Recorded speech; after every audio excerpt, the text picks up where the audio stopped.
So I have to earn a living despite the fact that I'm already alive, simply by the nature of being born. This phrase is diabolical.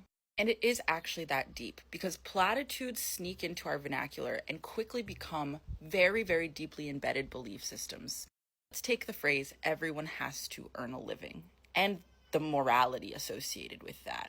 The concept of earning a living is to live an honest life, a just life. And it's widely accepted that this is the way of things, the natural order of the world. But if we get a little deeper into that statement, there's another implication. Because if a living must be earned when I already was gifted a life, that means from the moment I was born, my life was already a debt to a very cruel and extractive system.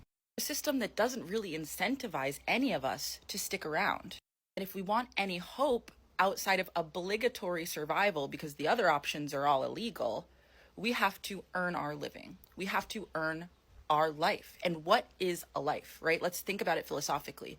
It's time, it's rest, it's community, it's friendships, it's connection, it's joy, it's experiences. So you're to tell me that we all were born, most of us without asking to be, and the second that we enter this world, we are to prepare for and then ultimately earn the act of living, which means none of us have a right within this framework to live fully as the inheritance of being born, as the innate right, birthright that we all have. And of course, the liberatory question underneath it is, at what point and how do we betray the debt collector?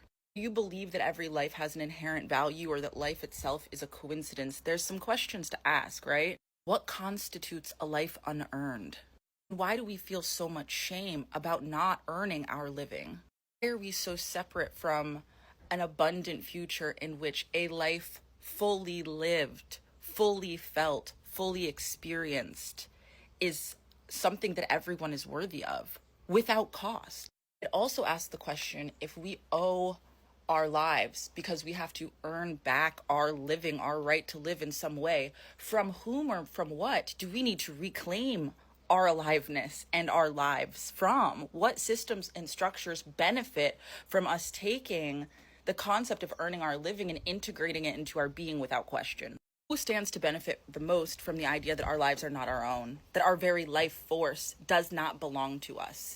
That even our passions, our skills, our talents have to somehow be useful, that we are obligated to be useful. Who taught us that a life unlearned and a life that isn't of utility doesn't have value?